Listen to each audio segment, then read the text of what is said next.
to revision with me, Christine. So today's lesson, I'm going to look at transport across membranes. So this is part of your biological membranes module in module 2.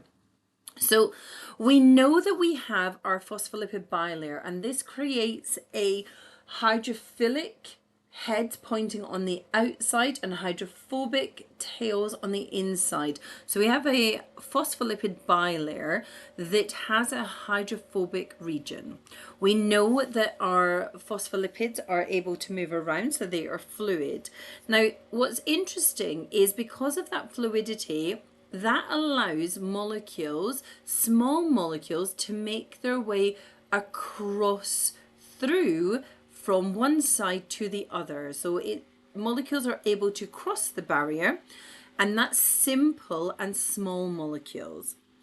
Now, the molecules also need to be non-polar. So aldosterone is a hormone that you will look at in module 5, but this is a non-polar molecule. So therefore it is hydrophobic, and it can therefore cross the hydrophobic region of the membrane. So anything that is very small and non-polar is able to get across the membrane by what's known as simple diffusion. Now, the molecules, as they are diffusing, are going to go down their concentration gradient.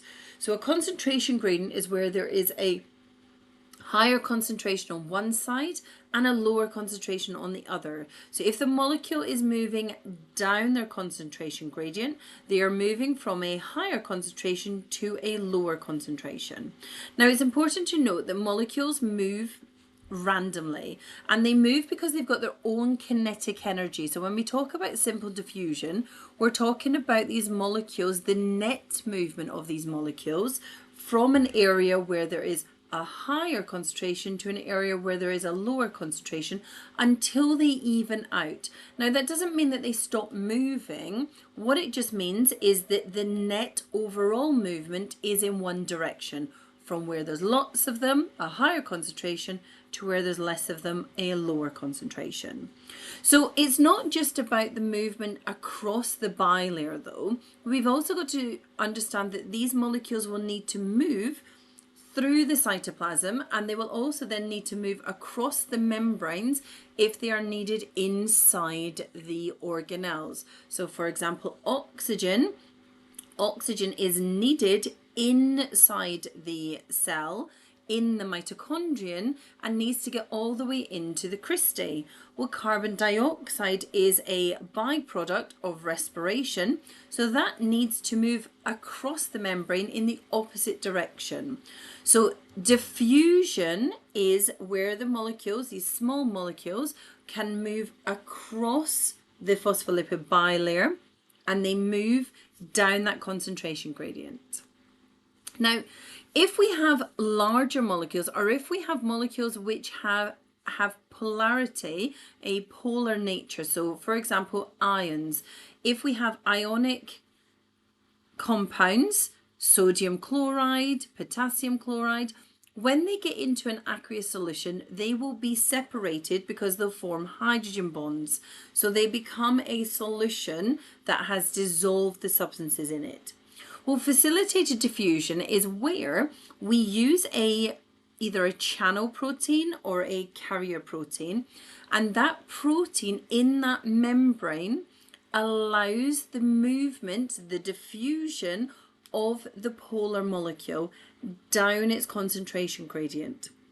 Now, the channels are specific to the molecules that they move down. So as we saw before, the sodium and the potassium will move down their concentration gradient through the sodium channel or the potassium channel. So the movement, the diffusion, is being facilitated by the channel. The molecule is moving down its concentration gradient from that high concentration to that low concentration. Well, there are other channels and other proteins that have got specific roles to play. So if we have a co-transporter is going to transport the two molecules. So in this case, my sodium and my glucose move through together. So that's necessary when we look at our excretion module in module 5. It's also necessary when we look at the plant transport and translocation. So instead of it being a sodium and glucose co-transporter, it could be a hydrogen and sucrose co-transporter. So the co-transporter is going to move two molecules together, but it's important to remember facilitated diffusion is that movement down the concentration gradient using the kinetic energy of the molecule. So therefore, it is a passive process. Now, this first channel that I have here is called a potassium ATP channel. And again, that will be something you look at in module 5 when you are looking at the excretion of insulin. But what I want to show you here is that channels can either be open or they can be closed. If a channel is closed, it is not going to allow the molecule through. So therefore we say that the membrane is partially permeable and selectively permeable. It has specific channels to allow specific molecules through, and therefore it is selectively permeable for those molecules, because our polar molecules cannot get through because they are repelled from the hydrophobic region where those fatty acid chains are. So if those channels are open, and you're going to learn more about this when it comes to neuronal communication, if we have sodium and potassium channels that are open and there is a concentration gradient, the molecules will move down their concentration gradient from an area of high concentration to an area of low concentration. So as you saw here, excuse me, the sodium and the potassium are moving in opposite directions because they are going down their concentration gradient. So that is facilitated diffusion because it's facilitated by the channel protein. Now, osmosis is specifically the net movement of water molecules down a water potential gradient, and this is across a partially permeable membrane. So what you have is water will move through channels, and these channels are called aquaporins. So they are very specific to allow water to move through. That therefore makes the movement across this partially permeable membrane. So if the aquaporins are present, if those water channels are present, more water can move through. If there's less channels present, less water can move through. So it's a partially permeable membrane because it will let some molecules through, and only when it has the right channels.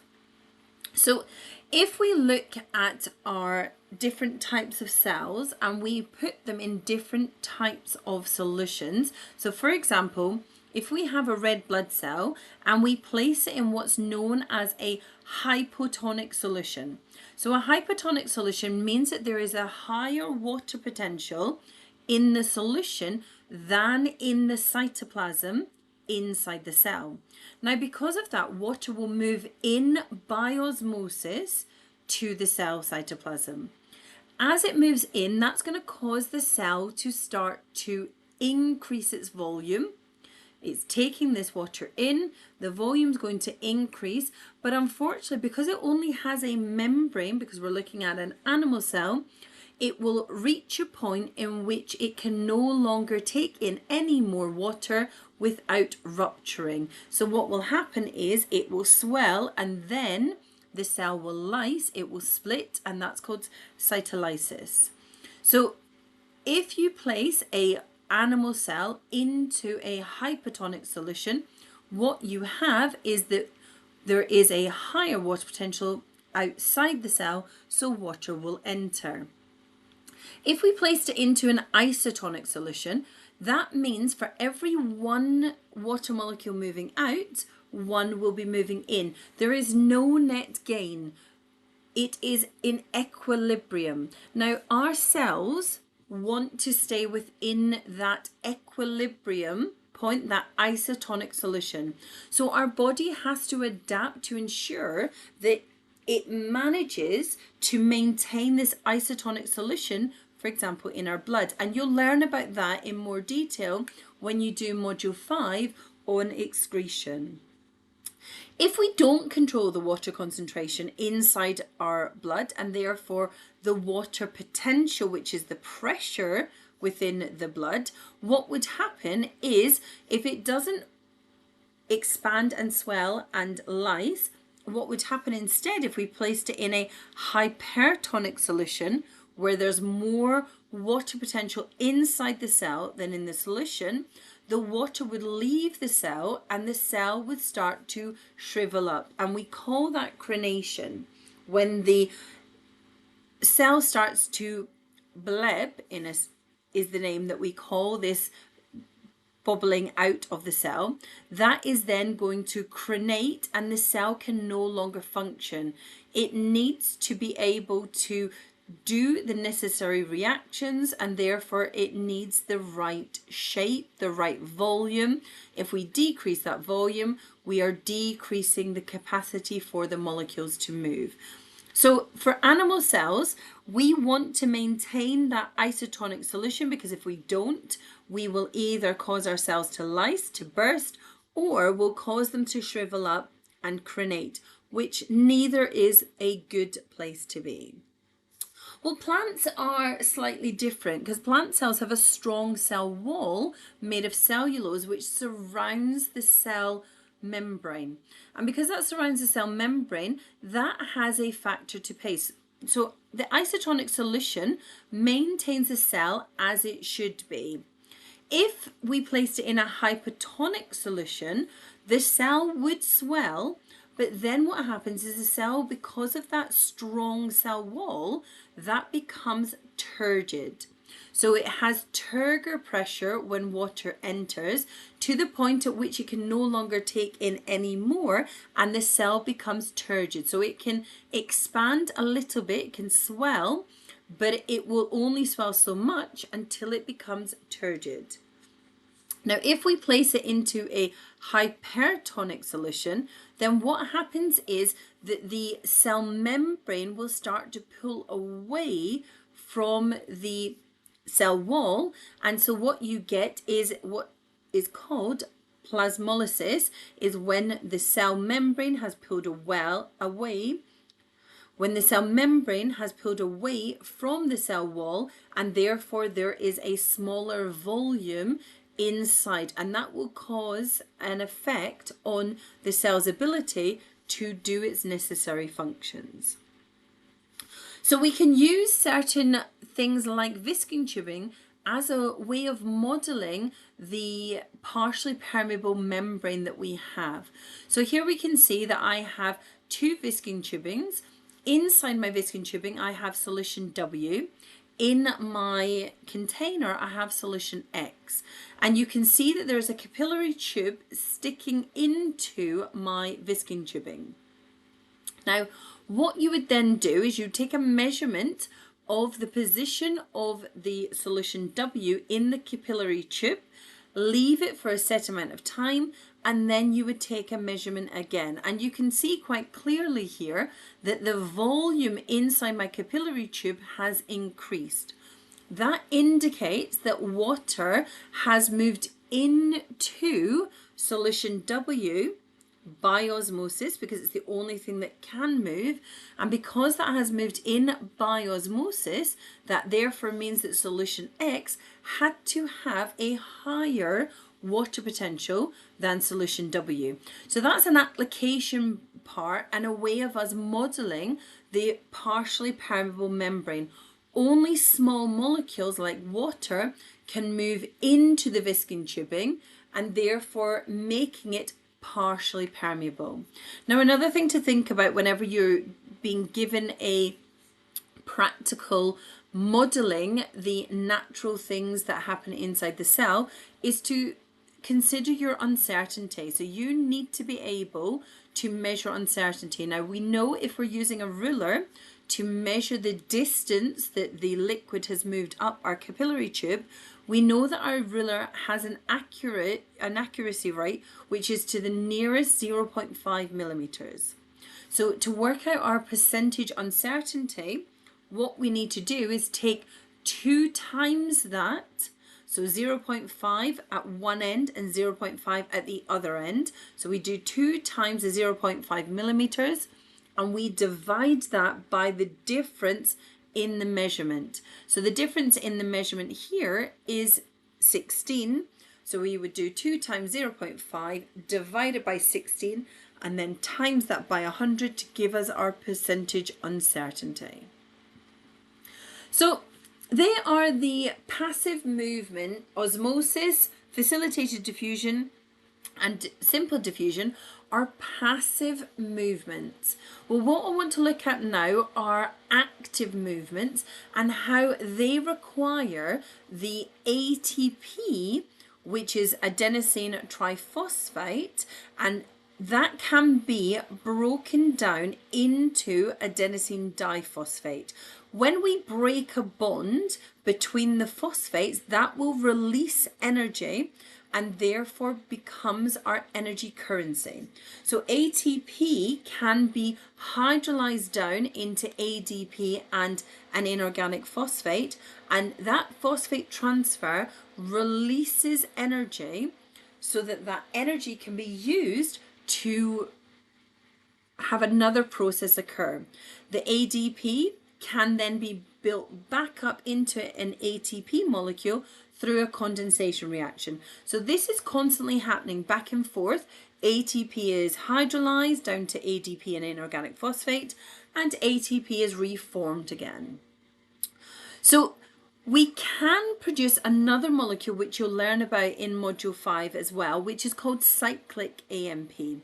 So cyclic AMP is where we are removing that ADP, we've removed the phosphate, and therefore we now have adenosine monophosphate.